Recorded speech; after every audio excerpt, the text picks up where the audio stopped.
So Bhagavad Gita, literally the word Bhagavad Gita means the song of God. And it is a conversation between his best friend, Arjuna. Arjuna is in the battlefield and he's wondering if he should fight or not. It's a most important battle of his life.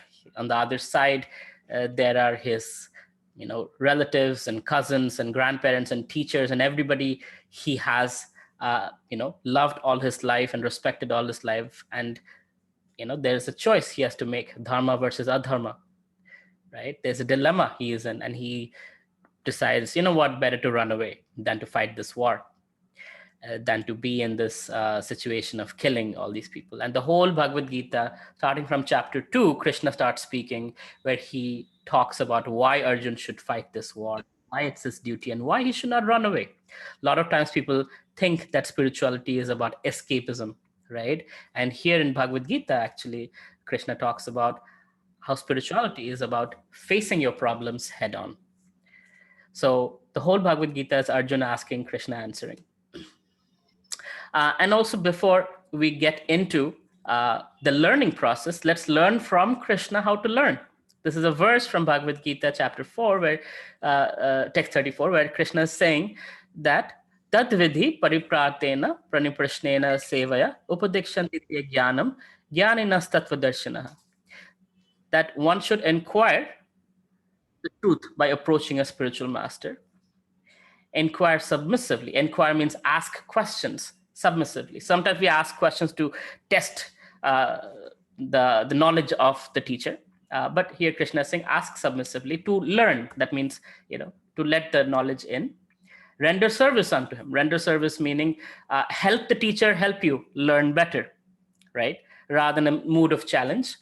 And the self-realized soul can impart the knowledge unto you because they have seen the truth. Now, I'm not a self-realized soul. I'm not a spiritual master. I'm just somebody who knows a little bit, just a little bit about Bhagavad Gita, but enough to kind of give you a glimpse of the glory of Gita. So I request that throughout this session, you ask questions. Wherever you feel there's a doubt, you can ask me anonymously also. You can ask me privately, or you can ask me, everyone in the chat section, you can select how you want to be seen or not seen, but please ask questions. If there's one thing about this, inquire submissively. Okay? All right. Now, the next part is when you're accepting knowledge, especially spiritual knowledge, there is a marketplace of religious gurus and teachers and all kinds of things out there, right? How do you know what is authentic, what is not? So again, in Bhagavad Gita chapter 4, Krishna says, Evam parampara praptam. Parampara, it comes through a disciplic succession.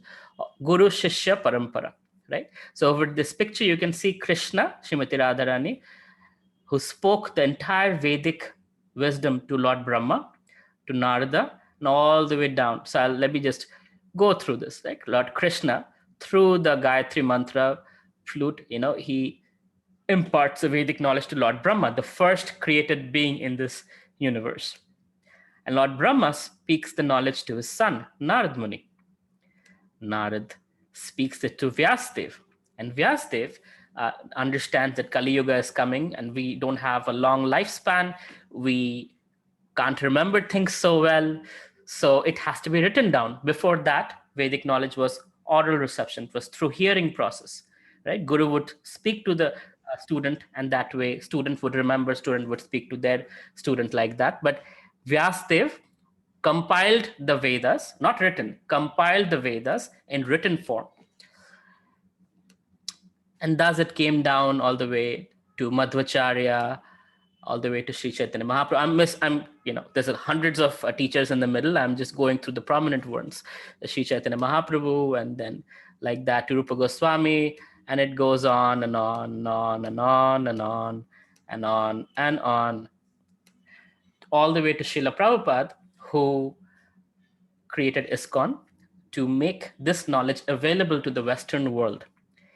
And if you see the Western devotees, and now there are 600 plus temples around the world, and there are so many wonderful people, regardless of caste, creed, culture, language, skin color, people are now conscious of Bhagavad Gita and conscious of their understanding of spirituality. And I've been very fortunate to be initiated in that line of great teachers. So disciple of Srila Prabhupada, His Holiness Ramapad Swami Maharaj, and then I have taken initiation from him, Diksha. Now, the Bhagavad Gita is divided into 18 chapters, and those 18 chapters are divided into 3 segments, 666. That could sound wrong, but anyway, the first 6 chapters is you. It's about who we are, the living entities, right? All of us. So Krishna gives great details about the soul, the mind, the body, why we do what we do, etc. And we're going to cover a lot of those things. Chapter 7 to 12 is about Krishna, the personality of Godhead, our creator, Ishwar, right? So Krishna. And chapter 13 to 18 is about liberation, because we are in this material world where it's actually a prison, right? 2% of souls are here in the material world. 98% are in the spiritual world, Vaikuntha or Golok Vrindavan, right there. So this place, how do we get liberation? We are limited in every single way. We have to be born, we have to die, there's old age, there's disease. We cannot say no to anything. We have to take all of these things, just like in a prison cell. You don't have freedom. So we're in this situation. So how to get liberation is the last 6 chapters that Krishna talks about. And I'm not going to go through all those chapters, right? But then the way we have summarized, we're going to summarize it today, the Bhagavad Gita, is in the 5 basic truths. The first being the living entity, that's all of us, conscious beings, right? Material nature, prakriti, what you see around you, how this world is. Time, how time affects us, how time brings forth karma, how time influences our day. Activity, the karma, action, reaction, what we do. Good things happen to bad people, bad things happen to good people. Why so? Reincarnation, we'll cover that.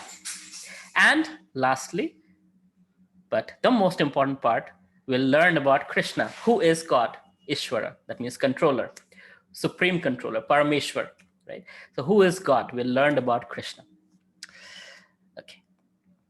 So far, so good.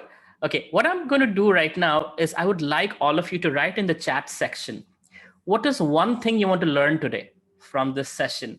One thing, just write 1 or 2 words that you want to learn, that, okay, this is why I have come today, so that I can focus my attention that way. So to give you that.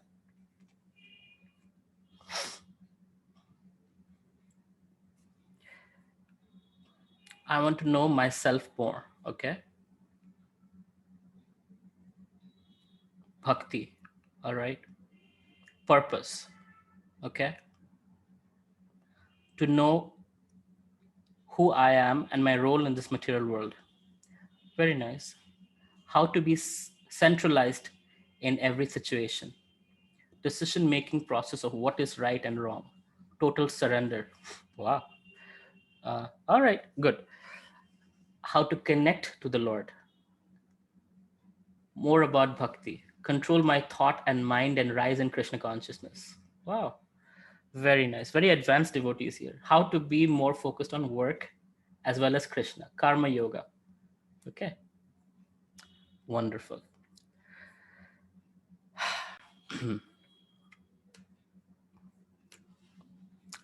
So let's start with the first topic, living entity, right? Here in this picture, it's been actually, there is a verse of Bhagavad Gita that is being defined, that a wise person, Pandita Samadarshanaha, a wise person or Pandita Samadarshana, he sees with equal vision all living entities, an elephant, a dog, a brahmana, a shudra, a cow. They don't make any difference, because God is in everyone. Krishna resides in everyone's heart. So one sees with equal vision. That means respect for all, love for all, compassion for all, right? And there are so many different species of life. So when we say living entity, there are, so it says Jalaja Navalakshani Thavara Lakshavinshati. So like that is defined, there are 900,000, 9 lakh species of aquatics. That means species of life that are in the water. There are 2 million or 20 lakh plants, trees, and grasses, different variations of those species. 1.1 million or 11 lakh germs and insects. 1 million avians, that means things that fly. 3 million animals, and 400,000 different kinds of humans. Now, you must be wondering, okay, I know black, white, brown, yellow, and maybe a few other Chinese, a few other variations, but then how 400,000 species of humans? So this includes all living entities in this entire universe. That means other planetary systems are taken into account. So yes, aliens do exist, according to the Bhagavad Gita. So there is 7 planetary systems above, 7 planetary systems below, and there are different variations of human beings. For example, the demigods that we know, the devatas, they can travel from place to place, they can change their form, they have a lot more freedom than we do. So they are another species, in fact, right? Or if you look at the demoniac species, there are various species of life, of humans alone, 4 lakh species of humans that are there in this. So the point is, a lot of living entities, and for today we are going to only focus on the human aspect. We are not, but I just wanted you to know the varieties of living entities that are out there. And Krishna says, Mamaivamsa Jiva Loke Jiva Bhuta Sanatanaha. That these living entities in this conditioned world are my fragmental parts. That means we are part and parcel of Krishna, and Krishna is saying it, that you're my part and parcel. But Manah Shashtani Indriyani, because the mind and the 6 senses, so 6 senses, Krishna says, so 5 senses plus the mind. Krishna is saying, then Manaha Shashtani Indriyan. Manaha is in mind, Shashtani, 6, Indriyani. So that is all the senses. Because of the mind and the senses, one is suffering in this conditioned life, right? Manaha Shashtani Indriyani Prakritisthani Karshati. So you're part and parcel of me, but you're suffering because of the mind and the 6 senses. Why? I thought, senses are where we get pleasure. But here Krishna is saying you're suffering because of your senses. Here's what's happening. There is the eternal aspect, that is who we are, the soul. Then there's a body, mind, senses, all of these things, right? So the soul is changed, it's never changing. It's always moving from one body to another. So in this life, when you look at your pictures as a child, it was a different body. Today, as a young person or a middle-aged person, you might have a different body. Tomorrow, as an elderly person, you might have a different body. You will have a different body, right? All the cells of the body change every 7 years, it is said. So you're having a new body every 7 years. But what is it that's not changing? Is you. And that you is the soul, Atma, right? And the Atma and Paramatma are sitting together in this place. Krishna says, Riddesha Arjuna Tishtri. I'm sitting with you in the Riddesha, in the heart region.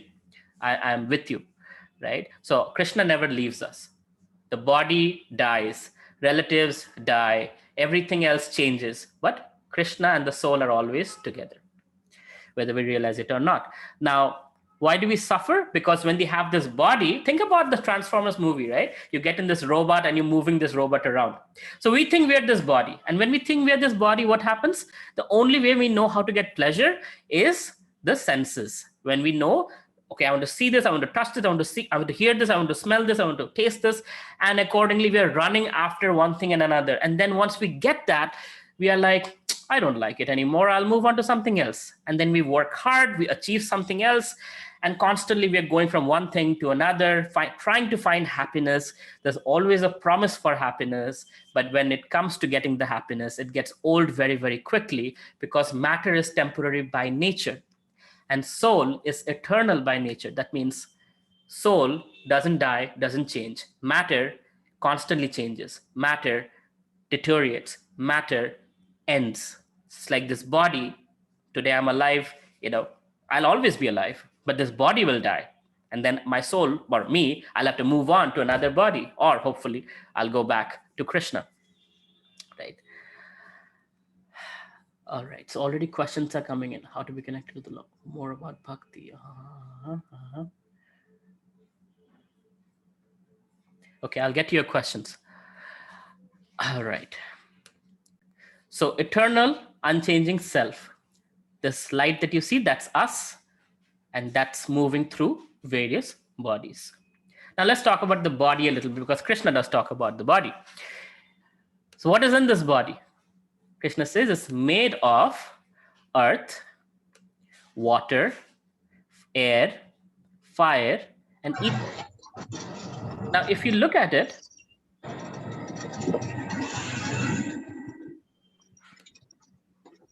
I think somebody's mic needs to be muted.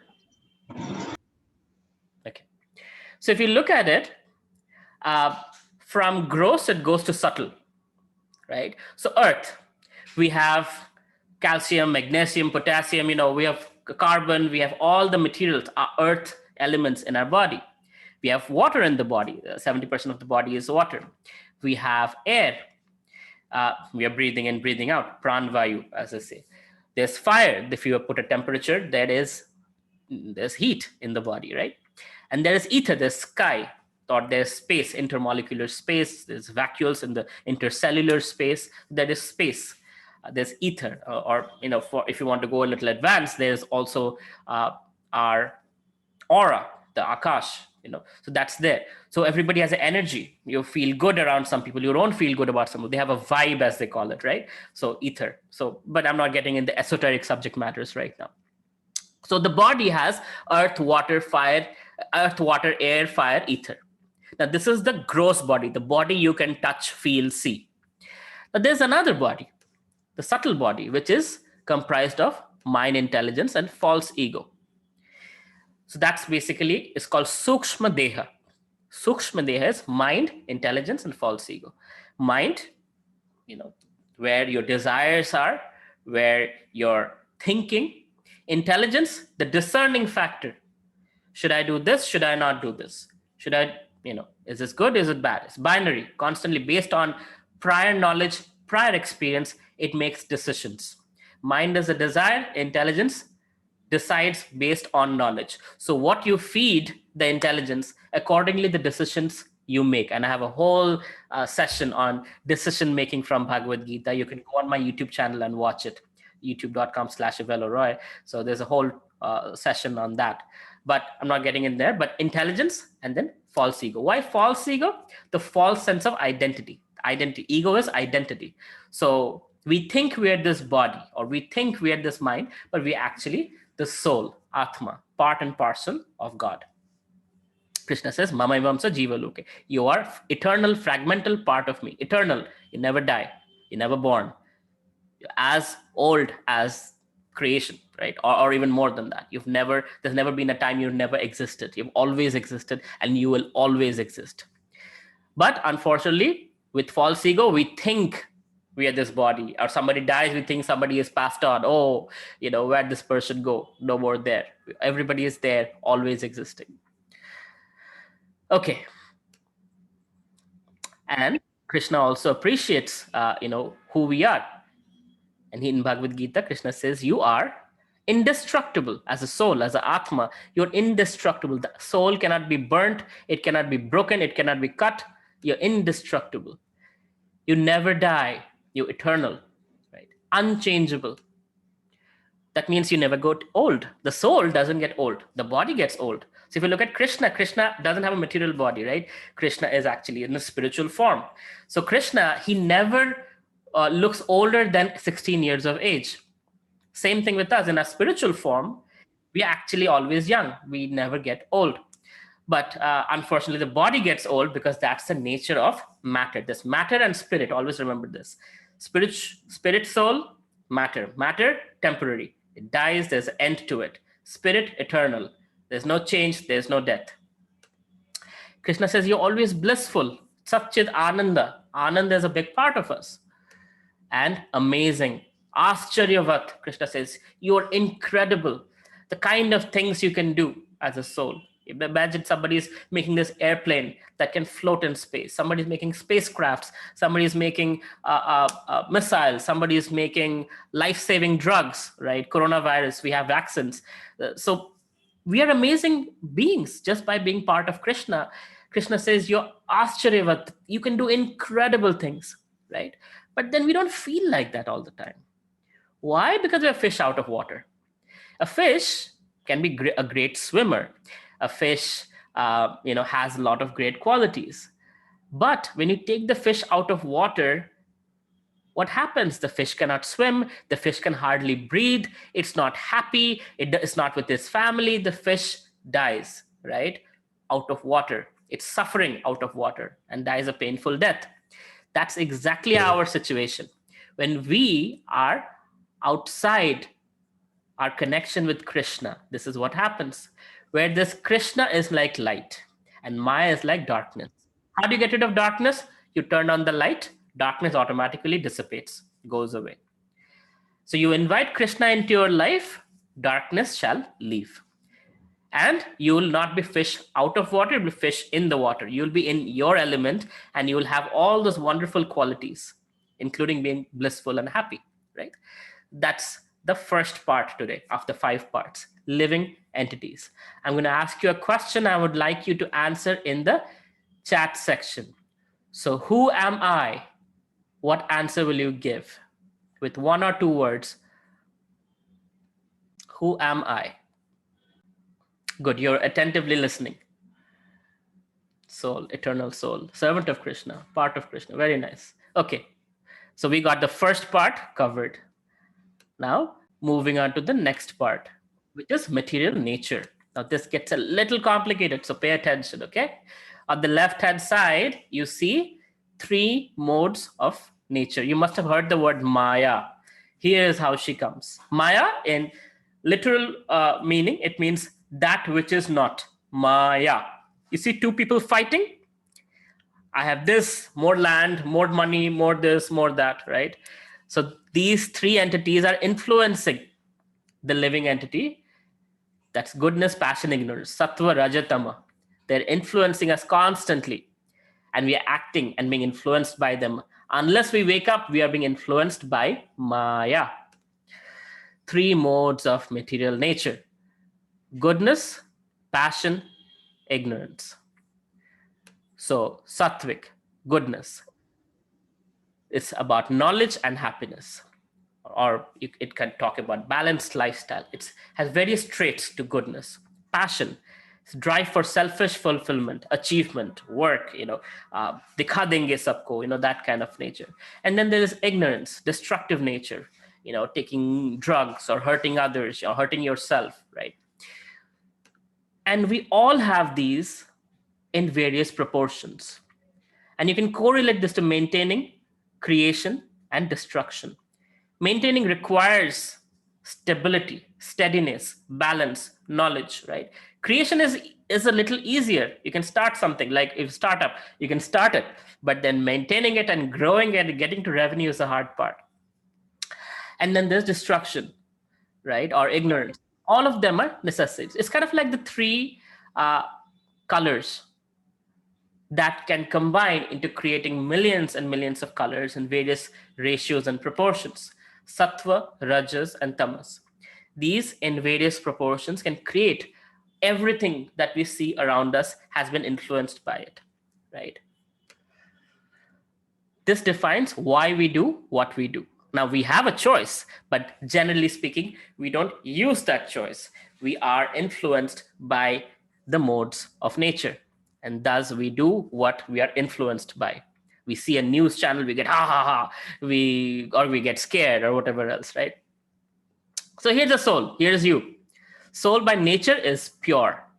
When we are with Krishna, we are just spirit soul, we are pure. We are conscious. But then something happens. We decide, okay, I don't want to be with Krishna, I want to be away from Krishna, and we come to a material world.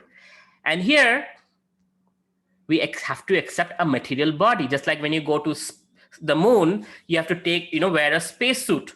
Otherwise, you won't survive there. So although in the spiritual world, we are in a spiritual form, In the material world, we have to wear a spacesuit. That is this body. We have to take a material body to survive in the material world, right? And the material body is dull and dead. As soon as you leave the body, we say, Mr. So-and-so passed away. Who passed away? The body is still here, but Mr. So-and-so passed away. So soul left. So material body is always dead. Your presence animates it, makes it alive. And your absence makes it dead. And when you leave, you can take out the kidney, plug it into somebody else's body. You can take out the eyes, plug it into another body. You can take out, so Krishna says, Jantra Rudhani Mayaya, right? It's like a yantra. It's a machine. This body is a machine. But our presence activates this body and we animate this body and we have conscious will and we can do things that we want. So this is a conditioned state. The soul stuck in a material body. It's a conditioned state. What does that mean? That means we are being constantly being influenced by goodness, passion, and ignorance. We are not able to express Satchit Ananda aspect. So Sat means eternal. I'm never born, I never die. Chit, conscious. Sometimes we are not conscious. We're like, okay, you're telling me to do it, I'll do it. Closing our eyes, we do what we have to do. And Ananda, happy. Do you feel happy? Sometimes, sometimes not. And that's because you're being influenced by these things. In your conditioned nature, in this body, you're being influenced by goodness, passion, and ignorance. Sattva, Raja, and Tama. And thus, being influenced by these, you see the world in various forms. As a soul, you see the world through various lenses. If I were to put a blue lens in front of this light that is in front of me, you would see me appear in blue color. So similarly, we look at the world with these lenses. I am rich, so I would only buy from a certain brand. I would stay only in certain hotels. I will, talk to certain class of people.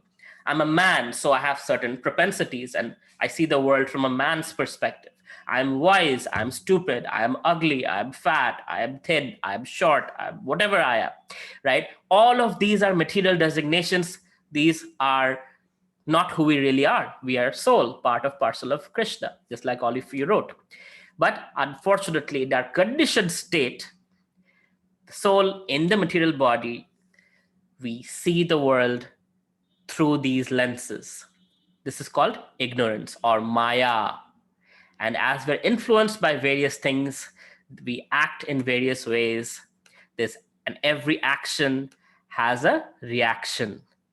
Action has a reaction, and that's called karma. We do something, we get something. You work very hard in the gym, you get a great body. You eat well, you do the right things, you stay healthy, right? You steal, you get penalized. You do something bad, you say something bad, you lose friends, right? So action and reaction. I'm simplifying it. I'm going to make it much more complicated when we talk about karma. But for now, let's just keep it to action, reaction. Okay? So is it clear so far? Is anybody lost? Because this can be a little complicated. I just want to quickly see if anybody is lost.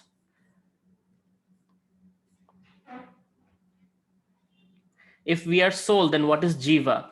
That's us, the soul, Jiva, living entity. Jiva and soul is the same thing.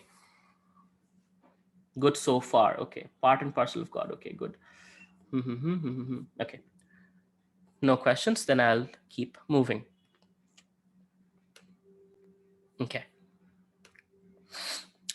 And thus, these three modes of nature lead to, so as we see the world through the lenses, I am this way and that way, and man, woman, rich, poor, ugly, intelligent, and whatnot, our psychophysical nature is developed as we grow up.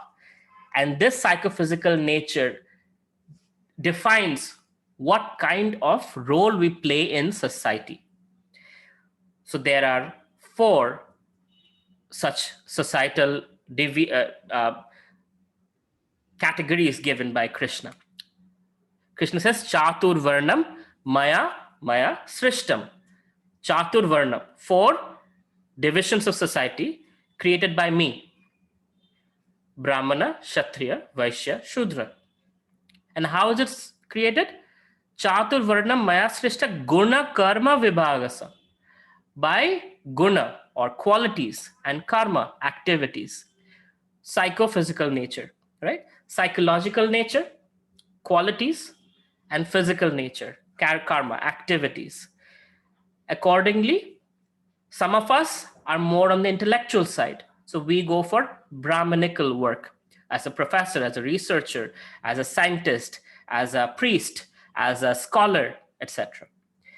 Some of us are by nature a little bit more leadership oriented. I like to lead, I like to rule, I like to protect, I like to work out, right? So accordingly, one might join the army, one might be in civil services, one might be in various forms of activities that are Kshatriya like. That means protect and defend. Kshatriya, one who protects from harm. So what's a Kshatriya's role? To protect those who cannot defend themselves, right? So that is the role of a Kshatriya. So politicians fall in that category. Unfortunately, we all know what politicians do. They protect themselves. Then comes Vaishyas, those who are entrepreneurs or business folks, commercially, making, in Bhagavad Gita terms, they were the farmers. But today we have all kinds of entrepreneurs making apps, tech entrepreneurs, and this and that.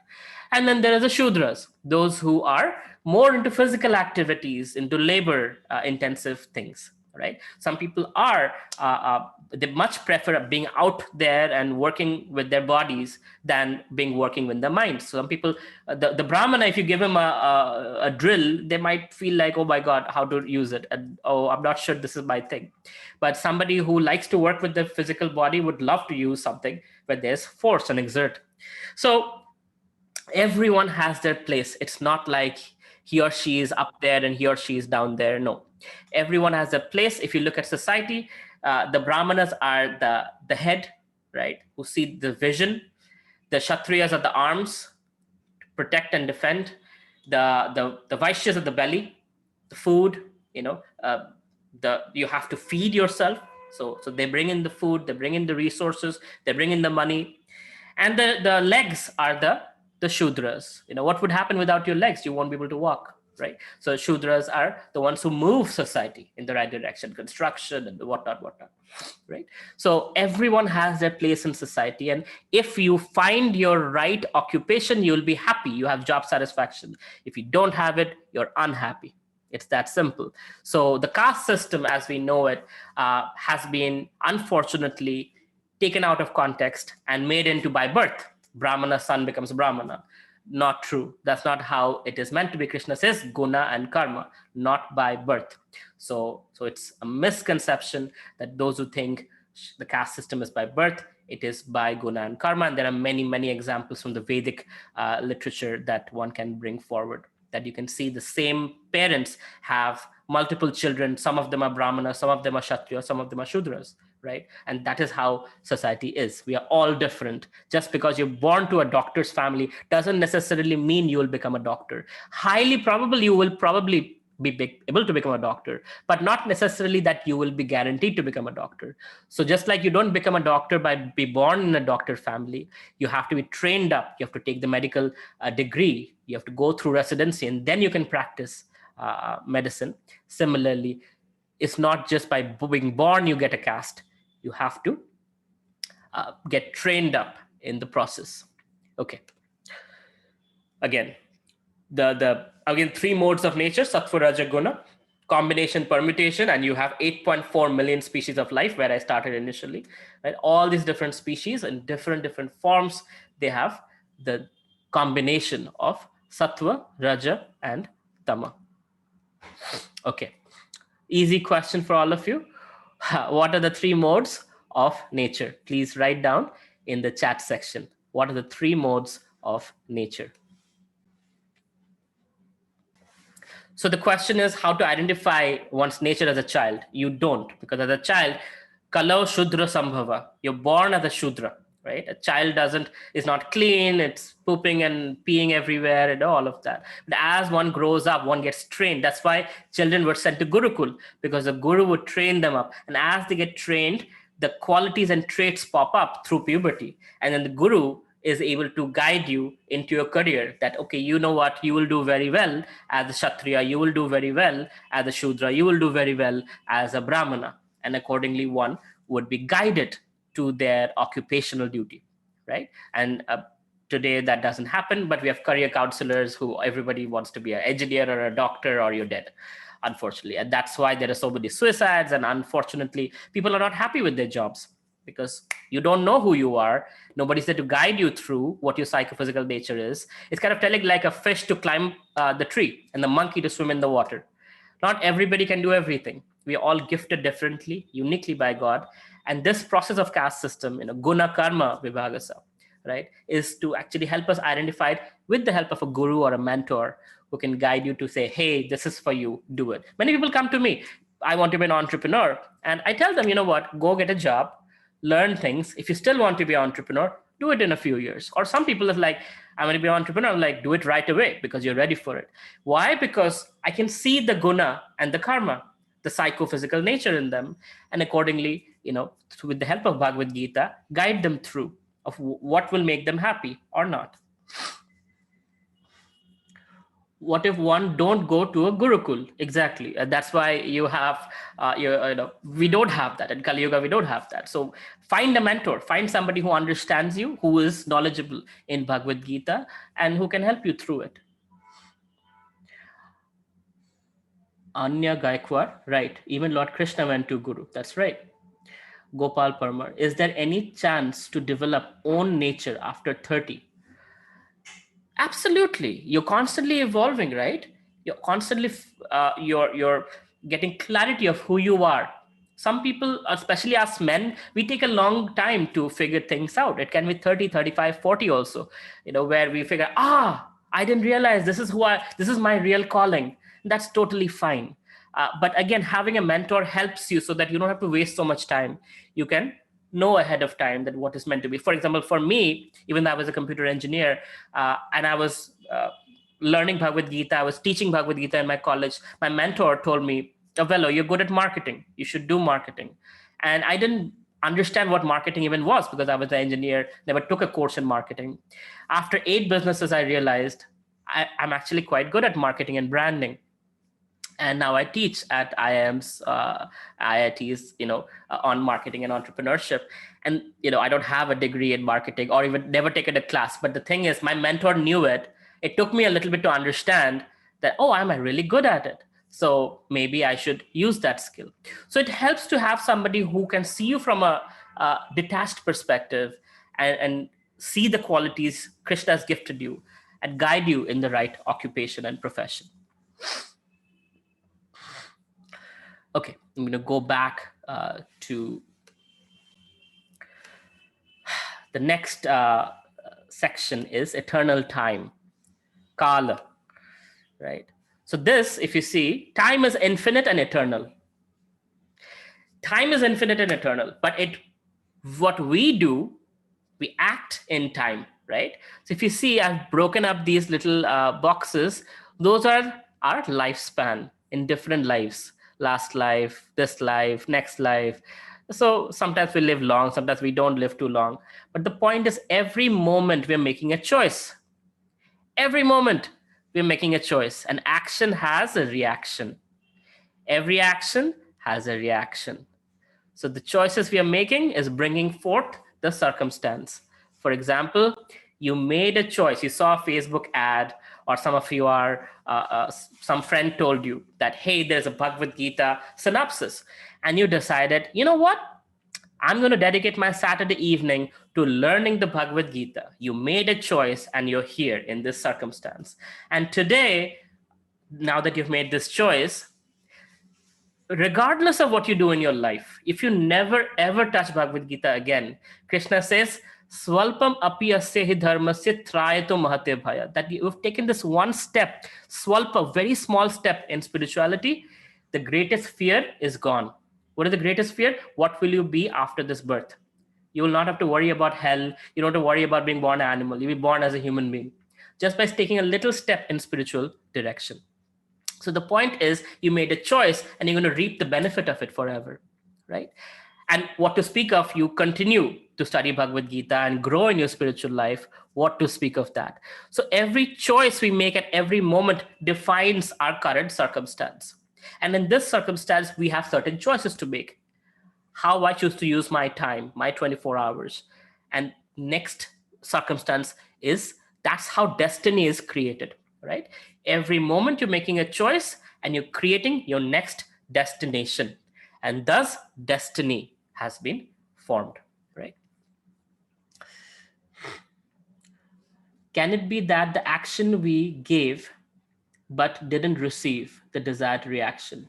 Even after working hard, if someone doesn't get a desired result, I'm getting there, Kaushal. That's a very good question you've asked. And we're going to talk that in the karma section coming up shortly. Gopal Parmar is asking, is there any way to do the best in every field without a mentor? I don't have that kind of resource to find a good mentor. I'm working very hard. Gopal, I'm there for you. If you need anything, I'm happy to help you. I'm happy to guide you through it. But yes, it helps. Even when you're reading a book, it's written by someone, right? So that person is your mentor. So if you're reading the Bhagavad Gita, Krishna is mentoring you. So you need someone to tell you, even to brush your teeth. Your mom told you, this is how you brush your teeth. This is how you go to the bathroom. So everything in our life, we need a teacher. Spirituality, definitely we need a teacher. If you want to excel in any field, we definitely need to have a teacher. And I can tell you, being an entrepreneur, being a CEO for almost 15 years, 13, 14, 15 years, I have a mentor for every segment of my life, whether it's money management, whether it's marketing, whether it's spirituality, whether it's hiring, whether it's manufacturing. I have a mentor who I can just call and get 5 minutes of guidance, and that saves me weeks and months of horror, right? It's a hack. So use that. And if you have access to me, use me as a resource. I'm making myself available to you. Abhishek Mukherjee saying, can Gita help to lead a purposeful life? How to make choices? Yes. That's the whole point of Gita. Arjun is clueless. He's like, I don't know if I should fight, if I should not fight. Krishna is like, here, you should fight. And this is why you should fight. Here is the purpose of your life. Do it for me. Fight for me. So we are struggling in this world. We are trying to fend for our family, and we're trying to fulfill our desires and all of that. But Bhagavad Gita gives a much higher purpose and perspective, right? And hopefully at the end of it, it will become clear. What is that purpose and perspective? Anaya Gaikwar. Find a person who knows the way, show the way, and goes the way. Simply follow Lord Krishna, best mentor. Yes, that's right. Dr. Pooja Gupta. How to come out of this karmic cycle? Because while making choices, we are getting very, very good question. Just coming up. I have a beautiful diagram actually to explain this, Dr. Gupta. Just give me 2 seconds, okay? I'm going to go back to my slides. All right. So eternal time, right? Action, reaction, action, reaction. What else is happening with time? Oh, well, yeah, action, reaction. Time, different modes of nature influence our day. So if you see 24 hours, 8 hours, 8 hours, 8 hours. First 8 hours morning, sattvic. It's influenced by mode of goodness. So we do meditation, we do puja, we do all kinds of sattvic activities in the morning. Midday, it's rajasic, so activities, achievements. You work hard, you play hard, all of that, midday. And nighttime, that's when you take rest, you fall asleep, like time to call it a day. And all of these are sandhya, right? The day starts, so there's something called Brahma Muhurta, 24 minutes before sunrise, 24 minutes after sunrise. That's the best time to wake up and meditate and do all the wonderful things with spirituality. If you cannot do it, don't worry about it. Do it in the morning. It's nice to do it in the morning. And there is sandhi. That means every 8 hours there's a transition. So noon, sun is at the top. There's a sandhi. Then there is dusk. Sun goes down. There's a sandhi. And then again, sun rises. There's another sandhi. So 8, 8, 8. This is how our day is divided. This is how time influences our consciousness. If we go with the laws of nature, we will thrive. If we go against the laws of nature, we will find it difficult to succeed. We'll find it difficult. Our body will get diseases because the body is overstressed. When we are supposed to be sleeping, we are awake. When we are supposed to be meditating, we are doing something else, Facebook, I don't know what, right? So it's all topsy-turvy. So when you're in tune with nature, you have added advantage of going with the right current. I don't want to say going with the flow, because that is a wrong connotation, but going with the current, right? Okay. And Krishna also says, time I am the great destroyer of the worlds. Actually, when I don't know how true it is, but I heard that the person who created the atom bomb, when he saw the mushroom cloud, that's what he repeated these words of Bhagavad Gita, that time I am the destroyer of worlds. So Krishna says that. And that's true, right? People can be very proud of everything that they have had, but with time, everything gets deteriorated and destroyed. All the wonderful things that we build in this material world gets deteriorated and destroyed. There's breakups in relationships. The beautiful house that you build eventually will dwindle, and you have to rebuild it, or fix it. Clothes you buy, the phones you buy, the gadgets you have, everything with time destroys over time. The body destroys over time, but the soul is not affected by time. Soul is eternal. Your relationship, spiritual relationship with Krishna, eternal. Your spiritual relationship with other souls, eternal. When it's a material relationship on the bodily platform, I like you because you have a good body. I like you because you have money. I like you because you have intelligence. I like you because of anything. On the material platform, the liking will go down eventually. But I like you because you're part and parcel of Krishna, and I'm part and parcel of Krishna, and we are spiritually connected. That relationship is eternal. Birth after birth, you're connected, right?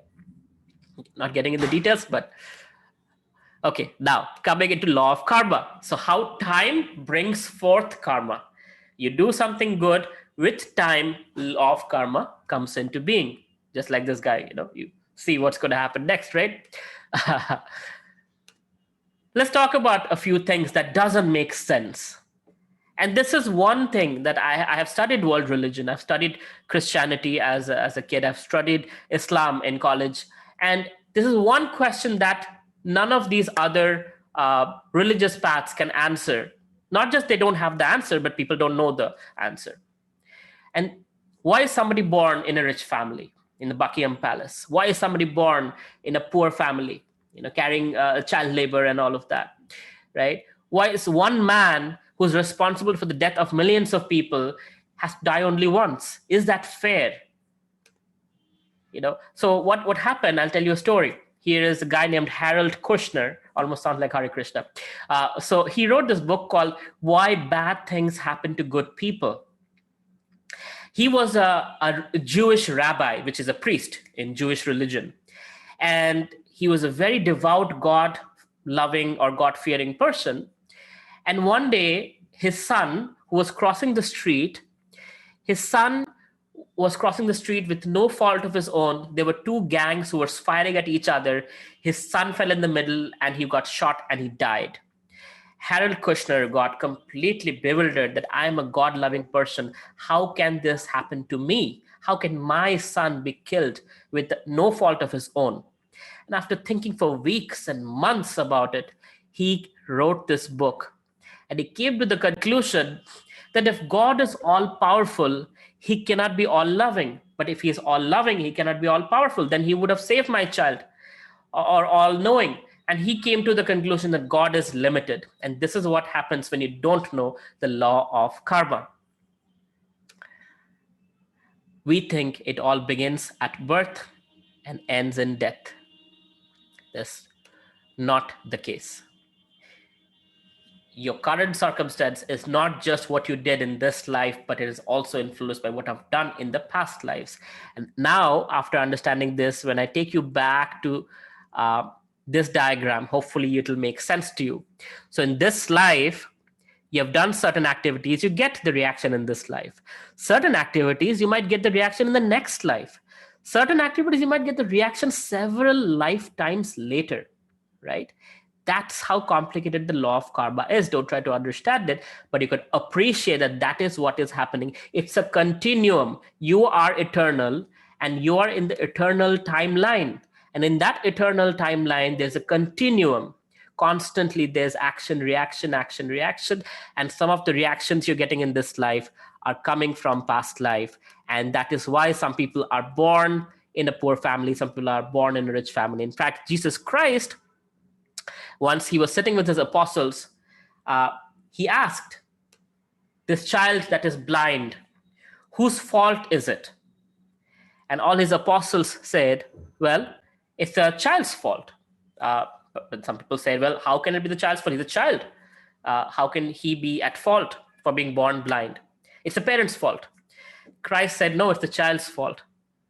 Because in past life, that's where it's coming from, that it must have done something. He must have done something. That's why this life is born blind, right? So karma is extremely customized. Karma is extremely precise, and it is justice being served at every single moment.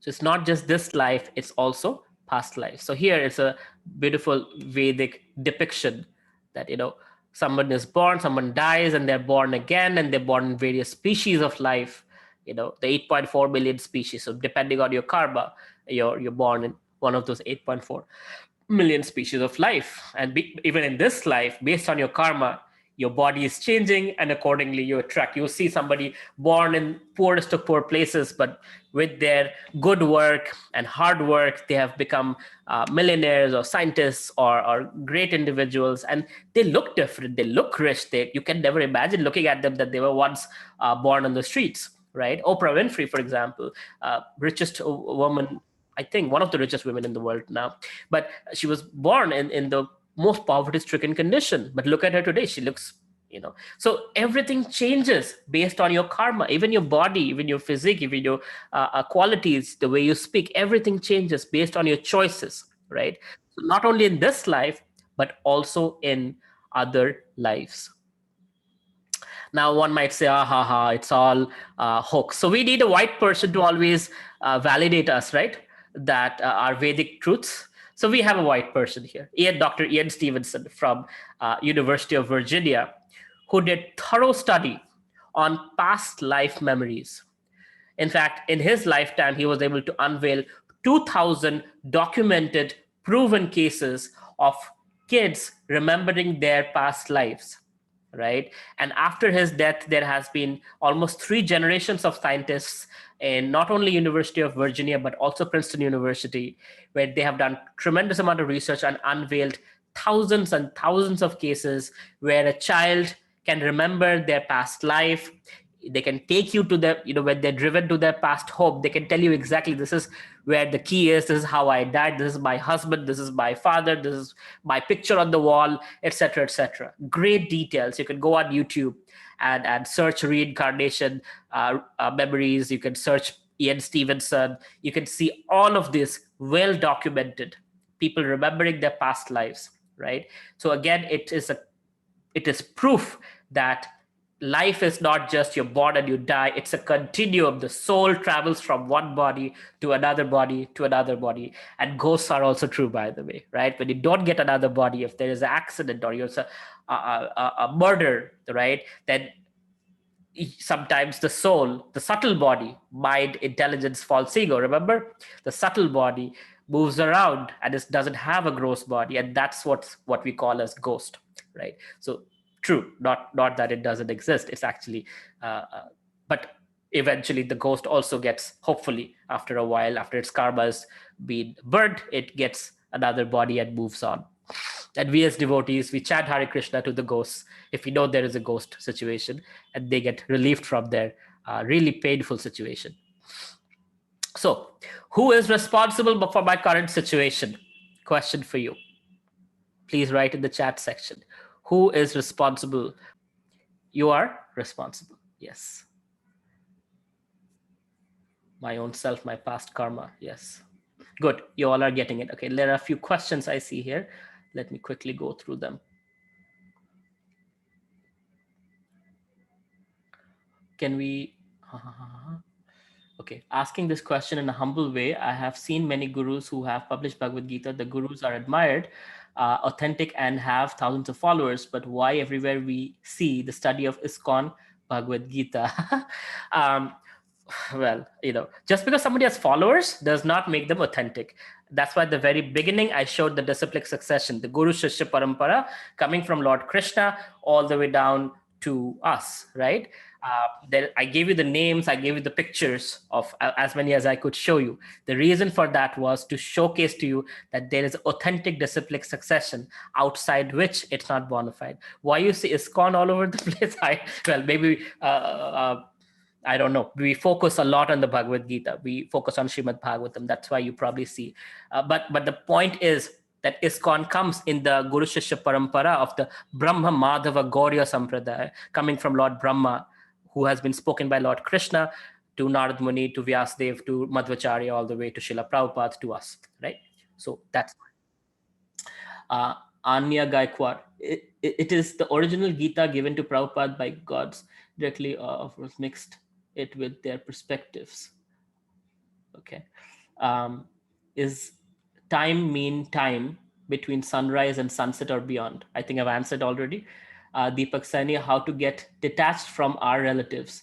Can't we attach to our family and do bhakti also? Attachment means I want you to act my way. Detachment means I love you the way you are, right? Unconditionally, I love you.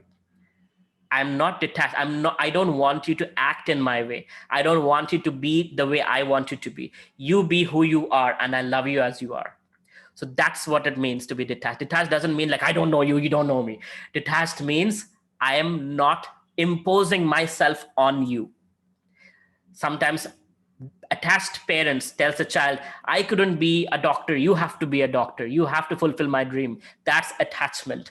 Detachment is I want you to be who you want to be. I want you to be happy. That's what matters to me.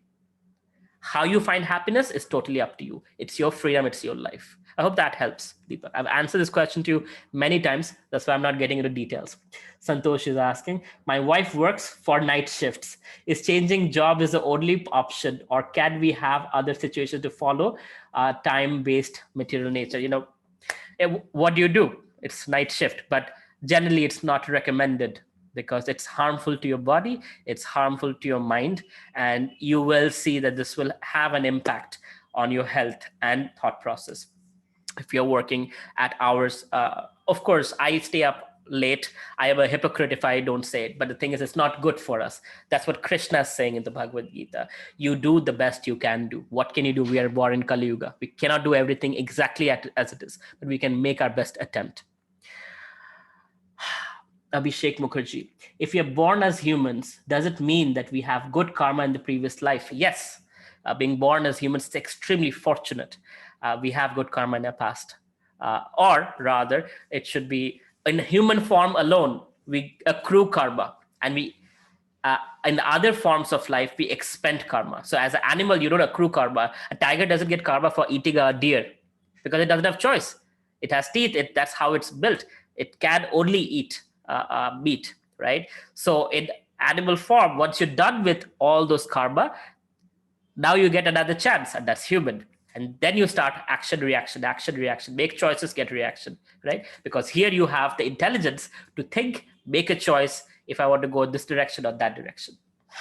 Gopal Parmar, is it good to live in that society that one measurement is one salary? What one should do? You want to go to the Himalayas? It won't be good there either, trust me. I am by nature Seva Bhavi. I just love to help others with no return. Is it bad to have that kind of heart at this time? It's not bad. I am also like that. Just so you know, many of you have come from Facebook ads and you paid a certain amount to come. For almost 13 years of the 15 years I'm teaching Bhagavad Gita, I was making everything free. And what I saw was thousands of people came and thousands of people left, and very few actually stayed back. The moment I started charging a little bit, whatever you guys pay, some paid some amounts. But point is, if you pay a little, you see people who come are very serious. And that's what is important. It's not for you, but it's to attract serious people. So if you want to help people, don't think that taking something in return is a bad thing. A Brahmana, when he gives knowledge, he accepts charity. He doesn't say, here's my rate card. For this puja, this much about. No, accepts charity. But there is a reciprocation. And by giving charity to a person who's teaching you, by giving Guru Dakshina, your knowledge goes deep into your heart because you're paying the price for that knowledge. You earned that knowledge. Similarly, with Kshatriyas, they get taxes.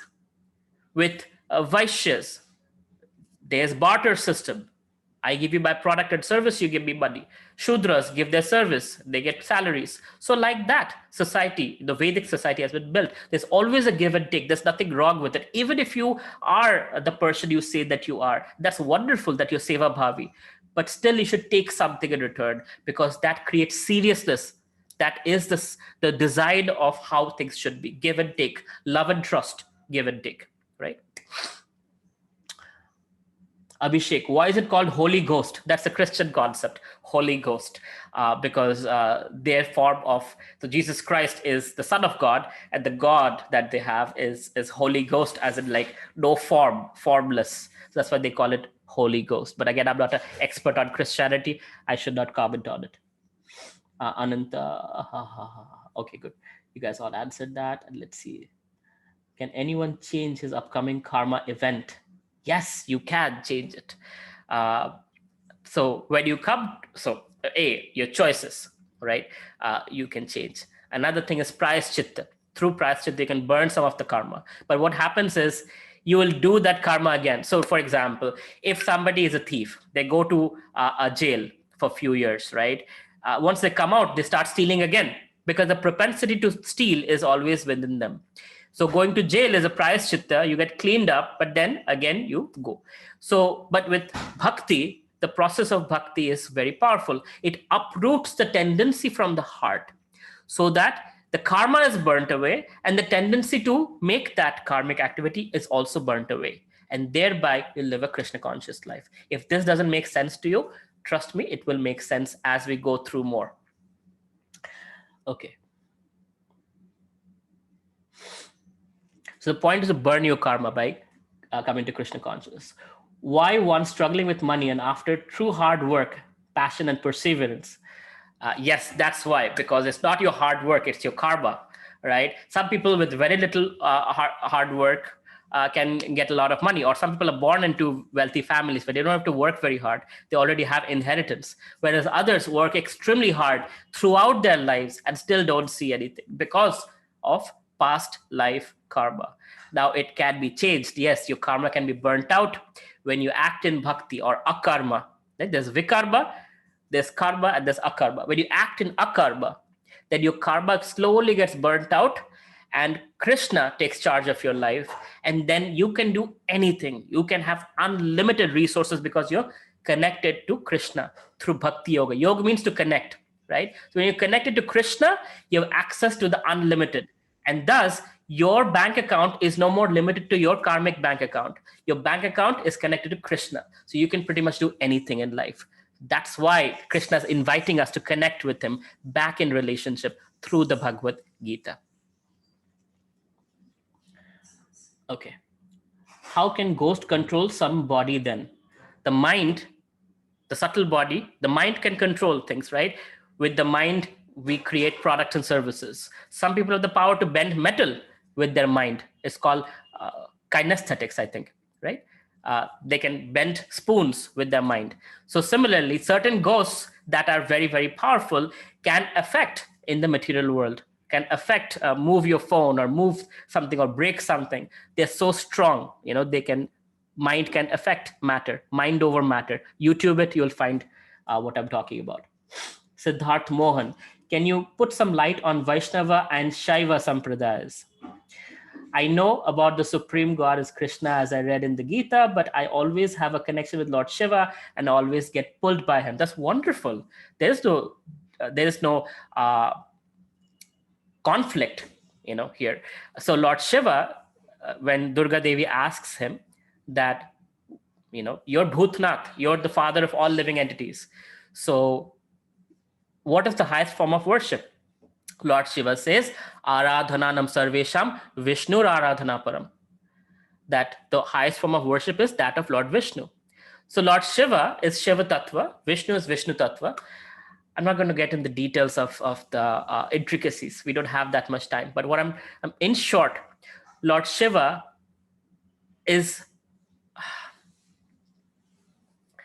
the highest possible example of a Vaishnava. When you see Lord Shiva meditating, who is he meditating on?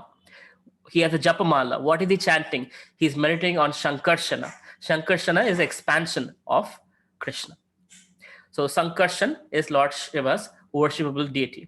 And he's meditating on, so basically he's worshipping, he's meditating on the Supreme Personality of Godhead. And so he's the best of the Vaishnavas. So when we worship Shiva, if we worshiping in that sense, that's wonderful.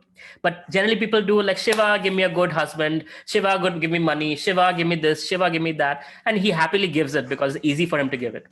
But what is hard for him, is to give Krishna prem. And we as devotees, we should ask Lord Shiva, my dear Lord Shiva, please allow me to become a devotee of Krishna. Allow me to become a Vaishnava. Okay, Kaushal. If someone is getting happy without going through the path of spirituality, is that right? Sure. Like some people finding happiness buying, drinking, smoking. So, okay. Is there happiness in drinking, smoking, and drugs? Yes, sure. Why else would anybody do ganja and whatnot? Bhagavad Gita. Sai, your mic has to be muted. Okay. So is there happiness there? Yes. But happiness in tamaguna, in the mode of ignorance. Is there higher quality of happiness? Yes. In rajoguna, through achievement. It's a higher quality of happiness? Yes. That is in sattvaguna, giving charity, knowledge, learning, helping others, being kind, compassionate. Is the higher happiness than that? Yes. Our relationship with Krishna, Shuddha Sattva. So there are levels of happiness. There's tamasic happiness, there's rajasic happiness, there's sattvic happiness, there is Shuddha Sattvic happiness. And we are aiming for the highest form of happiness, which comes when the fish is in the water. Not fish out of water, but fish in the water, when we are connected to Krishna in Bhakti Yoga. Bhaskar, why are we living out of spiritual world? We made a choice to be here. This is our choice. And we can make a choice to go back to spiritual world, which I'm hoping all of you have made a choice to at least learn about spiritual world. And hopefully at the end of our lives, we will go back. A lot of questions. Okay, I'm going to stop the Q&A part. I'm going to go back to completing the slides because I have quite a few things to complete. All right, moving on to the next section. And this is Dr. Pooja's answer to be. We just want to make sure Dr. Pooja is here. I hope she's here. Okay, so you're a human being. This is you, right? There are 3 options, or actually 4 options. So one is you do great things, materially speaking, great charity and whatnot, and yagyas and this, that, and you get a higher being. You go to heaven, you go to Swargaloka or Maharloka or Brahmaloka or Tapaloka, any of those wonderful upper planets. But you're still in the material world. You see material, you're in this box of material world. Great work, but not spiritual work. Great work materially, you go to higher planetary systems where you have longer lifespan, you're beautiful, you get to drink somarasa, it's an intoxicating beverage. You get to flirt with all the heavenly ladies like Urvashi, Menaka, and all of that, right? But it's temporary. After a little bit of time, you have to come back and take birth again, 1, 2, 3, ABC, learn things. You do some good work, you're born again as a human being. Maybe rich, poor, fat, ugly, doesn't matter, but you're born as a human being. You have another chance to go in the spiritual path and break the process. Or you do some really stupid things and you're born as a plant or a human or an animal or a bird. Or you go to lower planetary systems, where you're born in various other species of life that are not very happy species. But human life also gives you this wonderful opportunity to break from material world and go to spiritual world. And that's the yoga process. Karma yoga, Jnana yoga, Ashtanga yoga, Bhakti yoga. So karma yoga is the bottom of the it's the first, right? So you do some activities and you offer the fruits to God. That means you earn money through whatever sources and you offer some donation. That's karma yoga.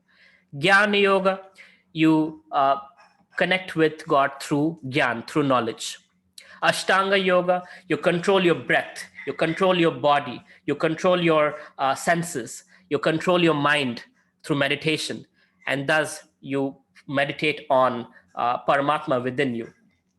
And then there's Bhakti yoga. Now, for Bhakti yoga, you don't need to take Karma, Gyan, or Ashtanga process. You can directly jump to Bhakti yoga.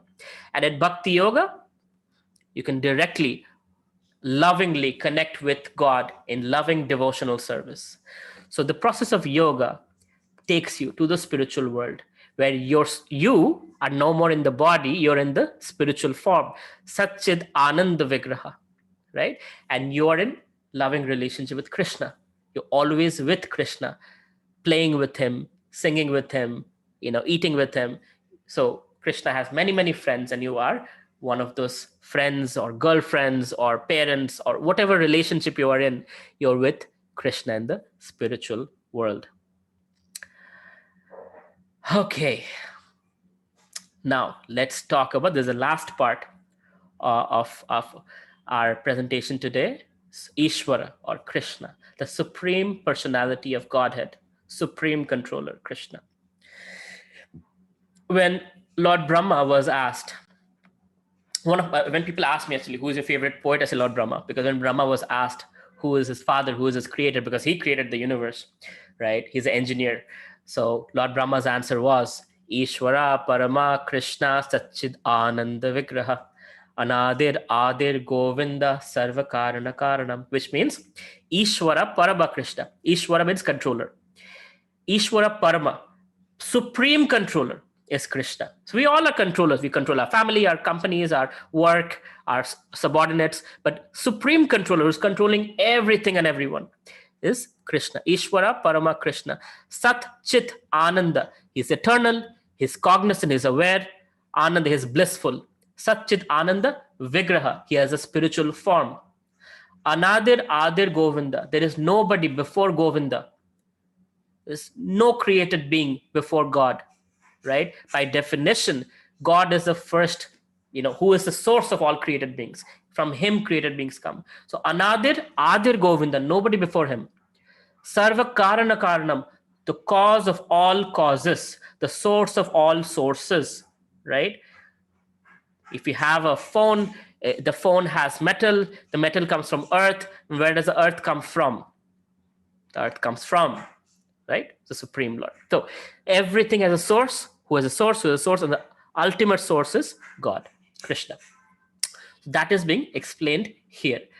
Now I'm going to go through some wonderful verses in Bhagavad Gita where Krishna talks about himself. So you get to know Krishna personally. Okay? All right.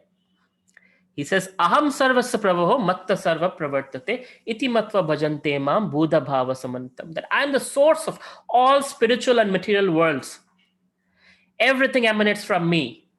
The wise who perfectly know this engage in my devotional service and worship me with all their hearts. That everything comes from Krishna.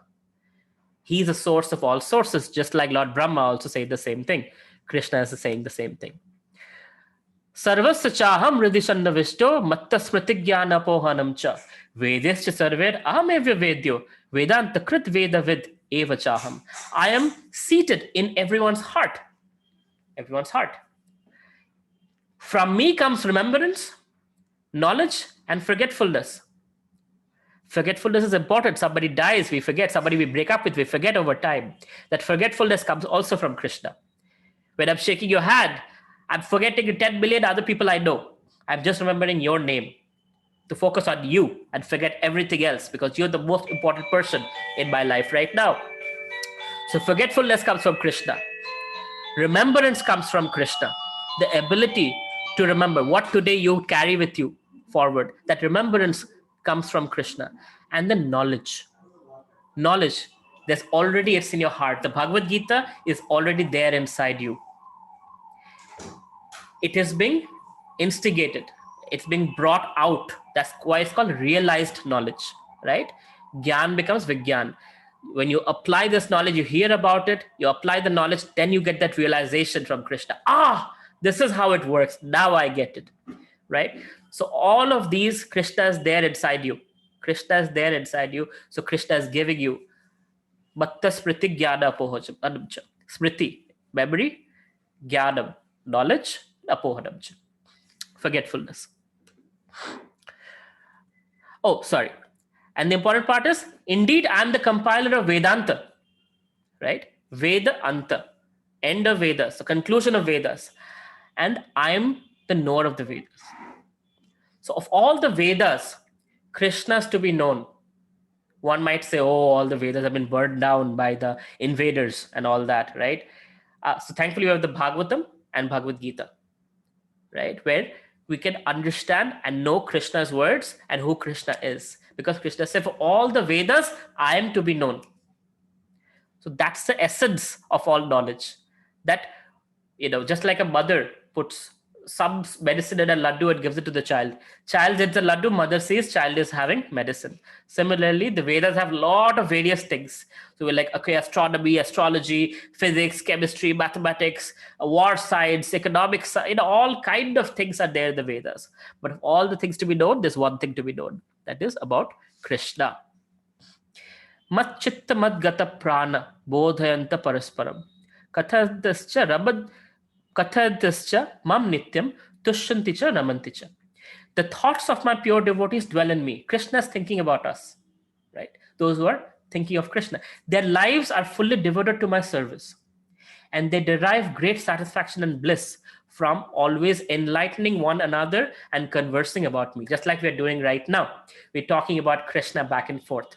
That's what Krishna's devotees do. And what does Krishna do? Krishna is always thinking of those personalities. The thoughts of my pure devotees dwell in me. I'm thinking of them because they're always thinking of me and they're always talking about me. So there's reciprocation. Krishna is not a stone. Krishna is not just a statue.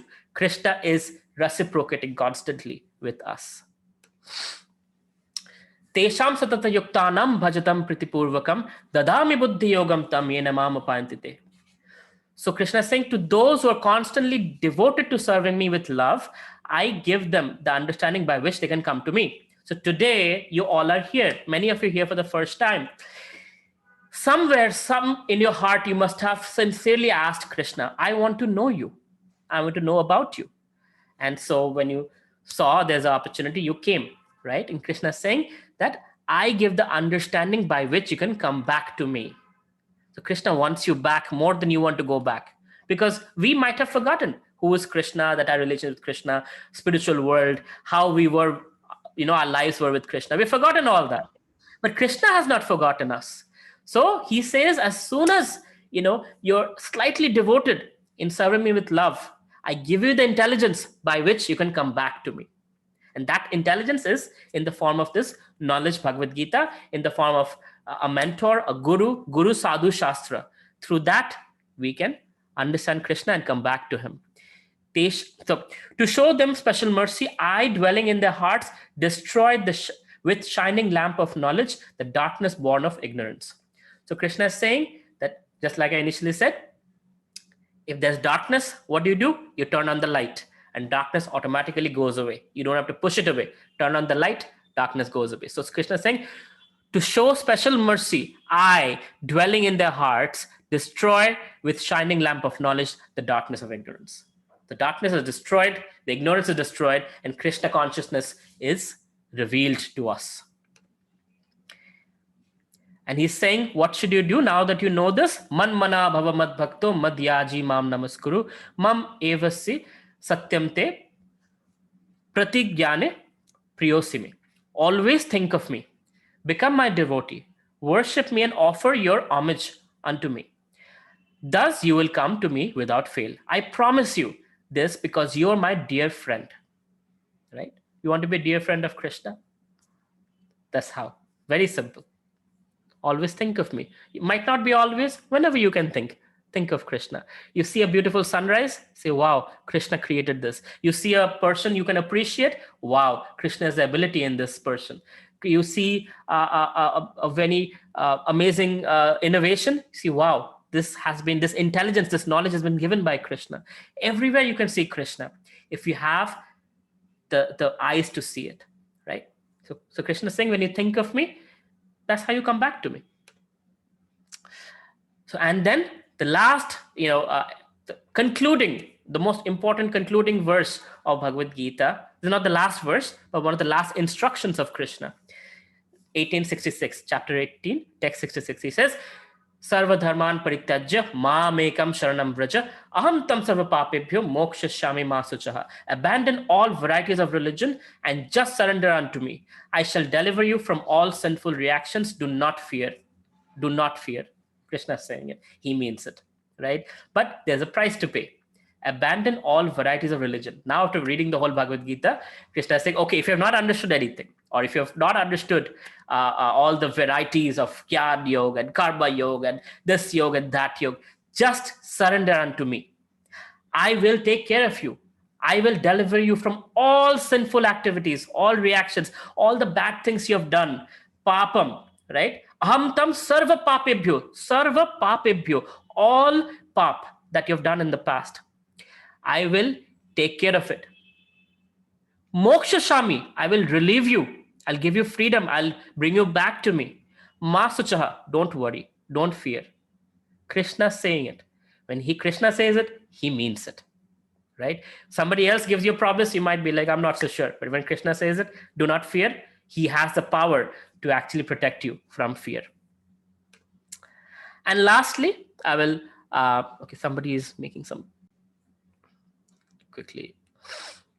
This is the last verse of Bhagavad Gita, and also one of the last slides today, where after Sanjaya seeing the entire Bhagavad Gita, he says, wherever there's Krishna, the master of all mystics, and wherever there's Arjuna, the supreme archer, there will also certainly be opulence, victory, extraordinary power, and morality.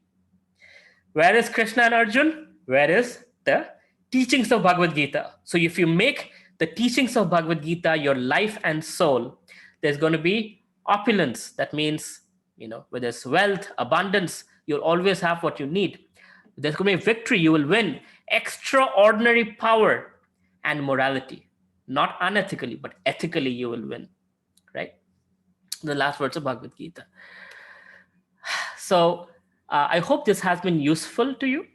Like I said, Guru, Sadhu, Shastra, this is the way. It's not just the scriptures, not just the Shastra, but there is Guru and Sadhu. So a mentor shows you where to look and you decide what you choose to see. So I've given you enough insights today, I hope, enough things to point at. But this is not enough, right? We can deep dive into Bhagavad Gita. And so every Friday at 7:30 p.m., we have open Bhagavad Gita study. We call it Philosophy Friday. On Zoom, we meet and it's free access. You can come. If you want to join, WhatsApp this number and let us know that you want to join, and it'll be added to the WhatsApp group. And you can study the Bhagavad Gita in depth, verse by verse, every Friday, 7:30 p.m. online on Zoom. Also, I've made some around 40 videos on Bhagavad Gita and spirituality on my YouTube channel, youtube.com/Avelo Roy. So you can go watch those videos. You can also ask questions to me. Connect with me on Instagram or LinkedIn. You can just search Avelo Roy. I'm the only person with that name in this world, Avelo Roy, Avelo Roy. And any questions, any way I can help you, you can reach out on Instagram and we can talk. Or you can come to the WhatsApp group, join the WhatsApp group, and you can ask questions there as well. So I'll now stop sharing my screen and see what all questions you have.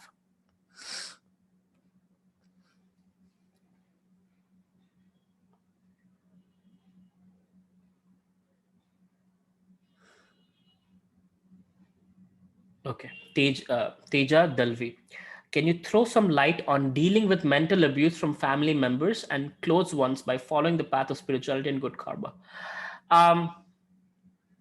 I don't know your situation, Teja, but maybe living separately is one option. It's not so much of a spiritual problem, it's a practical thing, and many times many people face various difficulties with family members, and it might be worth just living separately. But if you want a spiritual solution, don't talk about spirituality, because sometimes family members can push you, like, oh, why this is not the age for Bhagavad Gita and this that. Let your character speak. Let your achar speak. That means your example, your qualities, your character become Krishna conscious internally.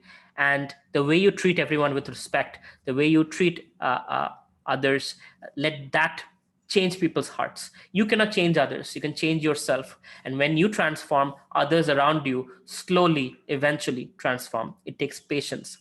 But if it is abuse, then get out of it if possible. You can message me separately on Instagram. I'll be happy to answer. Abhishek Mukherjee, is it, if we are more aware of present, can the outcome of our deeds be changed? Well, our outcome of our deeds are changed by our choices, right? If you're aware that, you know what, I've done all these mistakes and I need to fix it now, I make a choice now to reduce the problems that can happen in the future, even though the karma is not good. Yeah, karma. So, like I said, the only way to deter karma is when you come to bhakti. When you're in the process of bhakti, then your karma gets burnt out. But other than that, karma will always be there, right? It'll come in this form or this form. You can delay it, you can, but it will be there. So when you're in the bhakti process, karma gets burnt. Bikrant Shahu, how to get control over fearful thoughts. When you attach to Krishna, fear runs away. The darkness of fear runs away. Fear comes from the lack of knowledge. So the fear of unknown, as they say, right? So you don't know something. Oh, ghost, I don't know anything about ghosts. I'm scared of ghosts. Oh my God, I don't know what's going to happen to my future, my career. I don't know, I'm scared. Oh my God, what will happen to my somebody I love, who's in the hospital? Will they die? Will they live? So always a fear of unknown is what scares us, right? But when you're connected to Krishna, you feel Krishna's presence in your life and you feel completely sheltered. And Krishna says, Ma suchaha, don't worry, right? Don't fear. I'm there for you. So when you connect with Krishna, fear leaves. So I invite you, Bikrant, to engage in Krishna consciousness, join our Philosophy Friday, join us for Bhagavad Gita study, connect with Krishna, and your fear will be gone. Deepak, why is every Purana, a particular god is praised very much and showed that he is a supreme god? For example, in Shiv Purana, Shiva is regarded as supreme lord. No. So there are Puranas in the mode of goodness, Puranas in the mode of passion, Puranas in the mode of ignorance. And different Puranas deal with people in different. So Lord Shiva is actually the presiding deity of mode of ignorance. Lord Brahma is the presiding deity of mode of passion. Lord Vishnu is the presiding deity of mode of goodness. So Vishnu Puran and Padma Puran and all of that are in the good. So there are different modes for different people that are influenced by different modes. So that's why this Puranas. But if you read the Puranas, in every Purana, they will point to one Supreme Lord, right? In fact, Lord Shiva himself will say, here, this is the Supreme Personality of Godhead. Or Durga Devi will say in Devi Puran, here's Supreme Personality of Godhead. So it's very, very clear, but one has not read it. Have you read the 108 Puranas? No. That's why we get into confusion. Sai Kalasapadu. Why fear wins over truth? Fear wins only if you let it win. Then, like I explained, connect with the supreme truth, Krishna, fear will go away. How to see Krishna in everyday life can we feel as a beginner devotee or after death? As no, you can feel Krishna every single day. Krishna is very much present in our lives. So it's not, you don't have to wait till death. Just start the journey of Krishna consciousness. I guarantee you, I promise you, you will feel Krishna's presence. You will, just like my mentor likes to say, the forensic study. When there's a murder in a scene, people go and look for fingerprints. So like that, bad example, but like in our lives, If you are Krishna conscious, you will see Krishna's fingerprints all over, his footprints all over, and you will feel his presence more than you can feel presence of people around you, right? But you have to be first, have the ears and eyes to see it, have to be open in your heart to invite Krishna. And my dear Krishna, please engage in my life. I'm inviting you to be a part of my life. And then Krishna will make his presence felt to you. Right? In fact, just wake up in the morning and see the expression of, if you have Radha and Krishna's pictures in your house, just see the expression. Every day you will see a different expression, right? As you become more and more Krishna conscious, you will see that the deities, they actually express to you. And some people can even, talk to the deities. There are so many wonderful stories like that. So yes, you don't have to wait till death. You can see Krishna's reciprocation every single day. Abhishek Mukherjee, I have seen once we are too much kind, people take advantage. How to handle the situation? Yes, naivety is not the right thing. Arjun was not kindly killing. He was killing with full vengeance. His wife, Draupadi, was insulted, right? They wanted to strip her naked. And he was taking the revenge for a woman, being insulted. And that is one of the biggest Vedic dharmas, is to protect women, right? Preserve dharma. So don't be kind in a foolish manner. Be kind with Krishna consciousness. So you can be a boss and be kind, do the right thing, be kind in that way. But where there needs to be a matter of self-esteem, don't bend over, don't be spineless, and we can go more in that topic. But the point is kind compassion, but at the same time self-preserving. When you understand the knowledge of Krishna consciousness, you realize it's not, you are not a doormat that people walk all over you. You have your spine, you have your esteem, and you do the right thing, and you do it with kindness and compassionate, but that doesn't mean you get exploited. Vikrant, love this last line. Okay. Gopal Parmar, is it good to chant Mahamantra while study, working, eating? My mind stops. Gopal, anytime you can chant the Mahamantra. There is no rule to it. You can chant. It's nice to chant in the morning, but there is no rule to chanting the Mahamantra. In Kali Yuga, whenever you can, even in the bathroom, you can chant the Mahamantra. Just chant Hare Krishna, Krishna Krishna, Hare Hare, Hare Ram, Ram Ram, Hare Hare. Kushan Lohia, grateful for the wonderful session. Most welcome. Bhaskar Roy, how to chant the Mahamantra? Just chant. The ideal way to chant the Mahamantra is to chant it on the beads. My beads are not close to me, but I could have showed you. So you don't use this finger, the pointing finger, because it's supposed to be like for use for brushing your teeth. So between these two fingers, you hold the beads, and on every single bead, there are 108 beads. On every single bead, you chant Hare Krishna, Krishna Krishna, Hare Hare, Hare Ram, Ram Ram, Hare Hare. And you pull the bead towards you, and the next bead and the next bead. That way, 108 times you chant. And 108 times takes you 7.5 minutes. And generally, people like me, we chant 16 rounds. So that's almost 2 hours. So 108 multiplied by 16. But you can start with 1 round and slowly increase it. Akshat Mokashi, how to be serious in Krishna consciousness? I don't know how to answer that question, but intensify your Krishna consciousness, deepen your relationship with the person who's giving you Krishna consciousness, whether it's your mentor or spiritual master or whoever it might be. Deepen your relationship, open your heart, receive guidance. Things you're struggling with, don't struggle alone. Share it with your mentor, get guided. And that way, when you have a strength of relationship, you get pulled along into Krishna consciousness and you get serious by association. You associate with druggies, you take drugs. You associate with millionaires, you become, money conscious. You associate with people who are Krishna conscious, you also become Krishna conscious.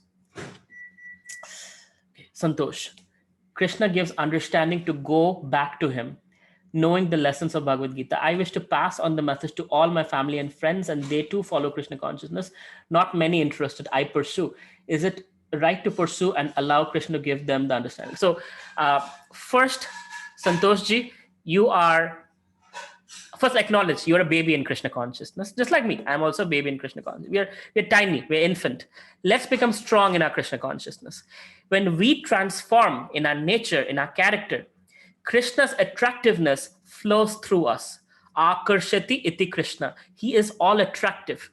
So that the more we are connected deeply with Krishna, the more the attractive force works. And without you saying or coercing or pushing anyone, people will be attracted to Krishna and they will transform in their lives. At least they'll appreciate Krishna consciousness. But by beating them with a hammer on the head will not work. By coercing them, by forcing them, people will avoid you, right? People are like, oh God, this guy always talks about Krishna, right?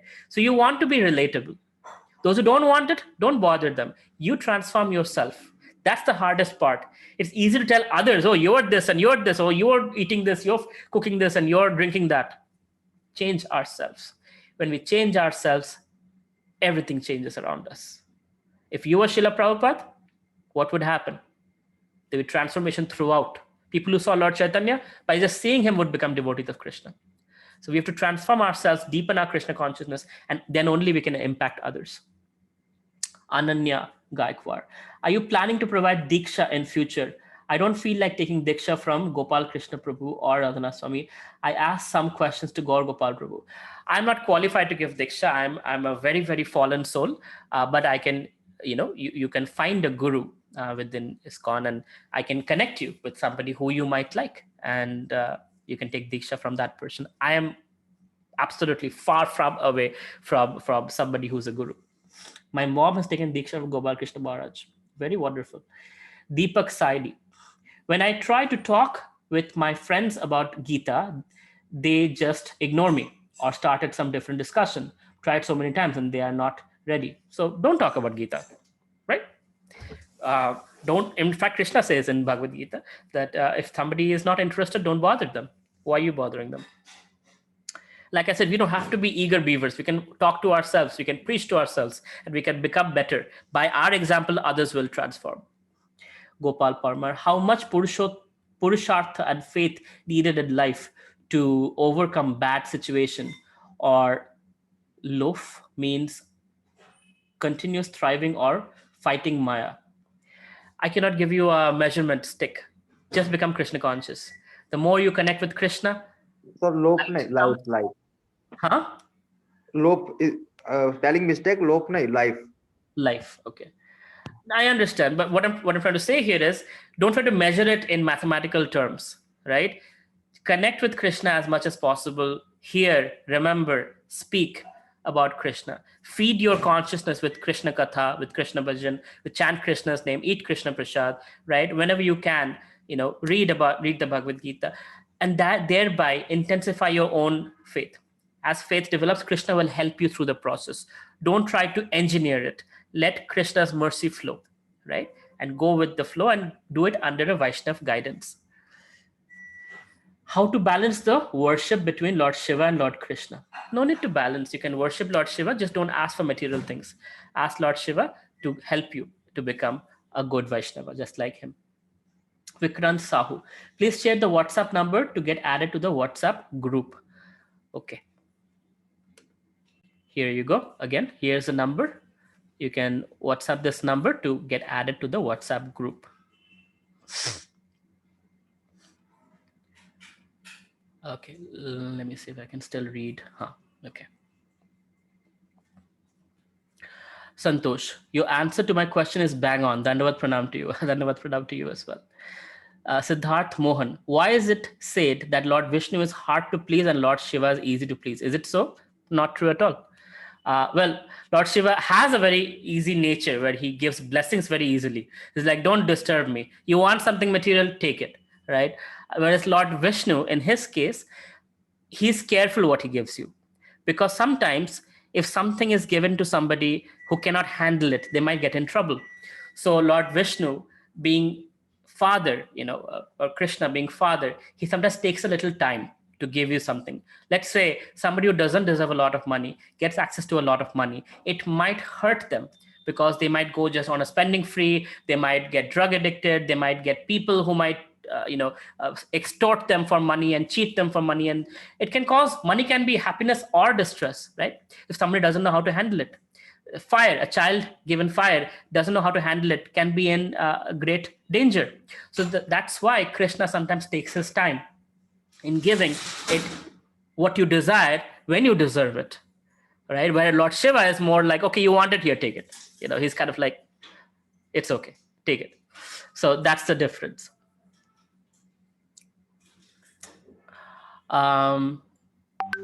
Sai Kala, sorry, I'm having a hard time saying it.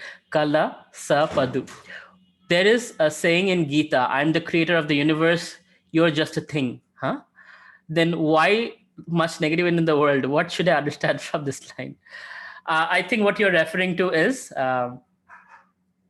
just become my instrument. You're just a thing. It's not what Krishna says. That become my instrument. Not everybody becomes Krishna's instrument, right? We want to be God. We want to be the controller. We want to be the supreme enjoyer, the Hiranyakashipu mentality. And thus we suffer because we are not God and we are trying to be God. And that's why there's suffering. Those who accepted that, oh, you know what? There is a higher power. And I'm protected, I'm shielded, I'm sheltered. They're happy even in difficult situations because they don't go through difficult situations with that same mindset. They see the difficult situation as an opportunity to grow in their relationship with Krishna, to grow wonderful qualities, and actually grow in life rather than go through life. Siddharth Mohan, please explain in Lord Vishnu, Lord Venkateshwara, and Lord Krishna's name. Is Lord Krishna as the avatar of Lord Vishnu, as I've heard, and who is the actual form? No, Lord Krishna is not the avatar of Vishnu in Srimad Bhagavatam. So this is a very common Hindu misconception that Lord Krishna is an avatar. Lord Krishna is not avatar. In Bhagavatam, when it's described different avatars of the Lord, it says, Ekyamsa Kalopumsha Krishnastu Bhagavan Swayam. Krishna is the original source of all the avatars, right? So Lord Krishna expands. Now in Dwapar Yuga, the avatar is Lord Balaram, not Krishna, right? So, Keshavadhrita Balarama Rupa, Jai Jagadisha Hare. Keshavadhrita Narahari Rupa, Jai Jagadisha Hare. Narsinghadev. Keshavadhrita Vaman Rupa, Jai Jagadisha Hare. Vaman Dev. Keshavadhrita Matsya Rupa, Jai Jagadisha Hare. Matsya Avatar. So all these avatars, Keshavadhrita, such Rupa.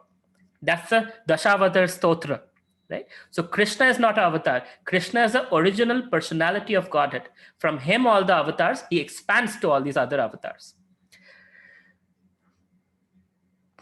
Okay, Gopal Paramar. What if we miss bhakti in daily life for some reason or because of our busy schedule? Is it hard to sincere at time? Just try your best. Krishna will help you with the rest. Siddharth Mohan. Then what is Lord Vishnu? So Lord Vishnu is a partial expansion of Lord Krishna. If you want to know it, here it is.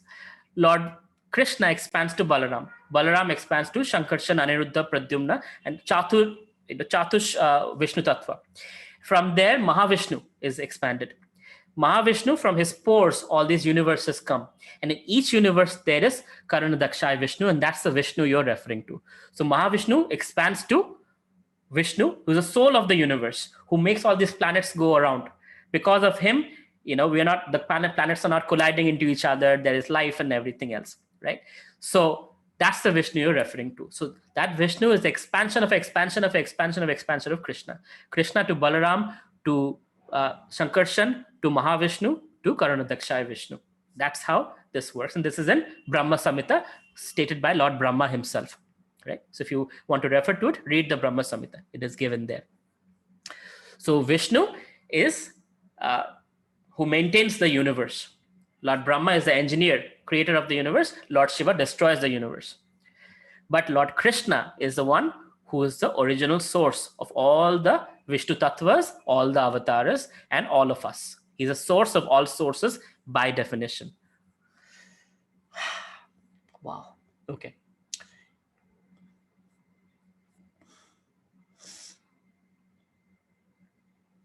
Gopal is asking, what is the best gift we can give to Krishna? We can give a heart to Krishna. That's the best gift. That's what he wants. He wants our heart. He wants us to love him back. He has been loving us so much unconditionally. He wants us to turn towards him and love him. And that's what he wants. He has everything. He just wants love. That's bhakti. Siddharth Mohan, Krishna is in form or formless. Krishna has a spiritual form. So spiritual form is in Satchidananda Vigraha. He is not material form. He's not made of earth, water, fire, air, and sky. He's made of Satchidananda Vigraha. So he has a spiritual form, not like us. but at the same time, he has a form. He's not formless. Brahmeti Paramatmeti Bhagavaniti Shabdati. The Brahman aspect of Krishna is formless. That's the energy all pervading Brahman. Beyond that, Paramatma. He is in our heart as Paramatma. And Bhagavan, that is Krishna, personality of Godhead. He has a personality, he has a form, he has girlfriends, he has devotees, he has cows, he has peacocks. He, in his fullest form, is Bhagavan. And he has a spiritual form. Not blood, sweat, urine, pus, stool, not like that. Spiritual, Satchidananda. Last question, how to thank you? Come to Philosophy Friday. Join Bhagavad Gita. Study the Bhagavad Gita. That's how you can thank me. When you're connected to Krishna, my job is done. Thank you very much, everyone, for your wonderful questions and your patience. I look forward to seeing you every Friday from here on at Philosophy Friday. Hare Krishna, Srimad Bhagavad Gita ki jai, Srila Prabhupada ki jai.